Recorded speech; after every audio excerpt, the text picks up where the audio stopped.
আব্বা আম্মা আপনি গো দুইজনে মুই পাইয়ে গেছি আপনি গো দুইজনের কাছে মোর একখানা আবদার আছে কাই গো আপনি গো দুই জামাইয়ের মধ্যে যে ফুটবল প্রতিযোগিতা হইবে আপনি গো কলম বড় জামাইয়ের পক্ষ নেওয়া লাগবে ওই হাঁস খেলার প্রতিযোগিতার সময় তো আপনারা আসলেনই না আপনি গো কোনো সাপোর্টই মোরা পাই নাই। এত বুঝলাম ফুটবল খেলার আয়োজনটা করতেছে কেডা, ঘটনা কি?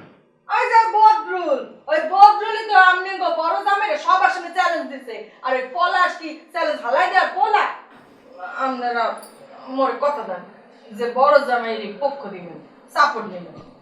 একটা কাম করি, বড় জামাই তো মানে ফুটবল খেলা একটা জাদুর মতো দেখো। এখন এক কাম করো, দুই জামাইকে দিয়া মোরে হত্যা করার একটা প্রতিযোগিতা দাও। খেলে মুই বাইচে যাই। ওই জানি তো ওই জানি এখন যদি এই বদরুল্লাহ এসে এই আপনারটা করতো তাহলে কি আপনারা এই কথা বলতে পারতেন? তখন ঠিকই তারে সাপোর্ট দিতেন। ওই বিয়ার বেলা বছরের আগে আপনারা দুইজন মাঠে যায় বয়ে থাকতেন তারে সাপোর্ট দেওয়ার লাগা। মুই জানি সবই জানি আর কিছু করা লাগতো না। আরে কি রে ভাইকে মাঝে তো কইলে কি করবে, একটু কিছু হলে প্যাট প্যাট প্যাট কান্দন শুরু করে দেয়, কানের মধ্যে পিং পিং পিং পিং শব্দ করে।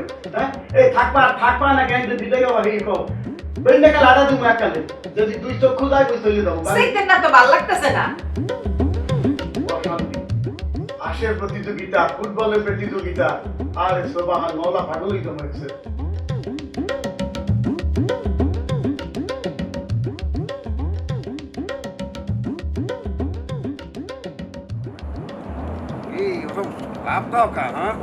ভাইয়া আপনার সাথে তো মোর বিস্তারিত আলোচনা হয়েছে ব্যাপারটা। হায় হায় যে আমার কোনো আর ওই আপত্তি নাই, শুধু ওই একটা ব্যাপার, ওই যে যদি আপনি একটু সলভ করে দেন তাহলে আপনি বললেই আমি চলে আসবো। যে যে আপনি একটু যদি স্যারকে বুঝাইয়ে বলেন ব্যাপারটা, আমার মনে হয় স্যার বুঝবে। স্যার তো যেহেতু এত টাকা পয়সার মালিক, সে আমাদের এই বিষয়টা সে বুঝবে।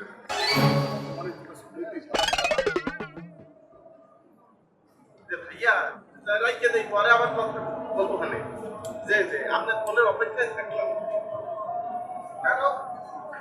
আমি তো আরো হইয়া খেয়াল করছি যে হ্যাঁ যে কিয়ার সাথে জানি ফোনের কথা বলতে থাকেন আপনি দুটো ভাই, আর বলেন যে আমি ফোনের অপেক্ষায় আছি, আমি ফোনের অপেক্ষায় আছি। এই যে কিয়ার অপেক্ষায় দুটো ভাই, ঘরে সুন্দরী বউ থুইয়া, এই যে মোর জ্যাঠাসকে থুইয়া, এই যে গোপনে গোপনে গাছের তলে ঘোড়ার পিছে আইসা আইসা যে প্রেম প্রীতি ভালোবাসা করতে যে আছেন, মনে করছেন কি বুঝি নিয়া দুটো ভাই? ও বদরুল, ওই আমগো একটা কথা আছে কি যে যাহার মনে যা হাল দিয়ে ওঠে তা। হায় হায় হায়, ওই একটা ফোনের অপেক্ষায় আছি বুঝছো। ওই ফোনটা যদি আসছে পরে বদরুল, তাহলে তোমার এই বান্দরের মতো এই লাফালাফি ওই বানের জলের মতো ভাসছে যাইবে বুঝছো। আরে ভাসছে তো যাইবেই জানে দুলো ভাই, এই যে হালিমুন করতে আসছেন, আর এই যে টাহাইয়া ছোট ভাইরা টাহাইয়া এই যে ঘোড়া দেখতে আছেন, বড় বড় ঘোড়া, জীবনে কি দেখতে পারতেন দুলা ভাই বলেন দেখি? সব মানে খুলে দেখ গেলেন দেখতে আসি। তুমি কি শুধু ঘোড়াই দেখতে আসো? আমি তো বলদও দেখতে আসি। বলদ দুলা ভাই ফালতু আমরা তাই কালার ব্লাইন্ডিং দিতে আছেন। কোথায় এখানে বলদ, কোথায় ঘোড়া সাইড দিয়া এক দুই তিন চাই। হায় হায় হায়, তুমি কি ওই বলদ দেখতে চাও? বলদ দেখতে চাও? অবশ্যই দুলা ভাই বলদ দেখতে চাই। ও বলদ দেখতে চাও, হলে তো তোমার ওই আয়না লাগবে।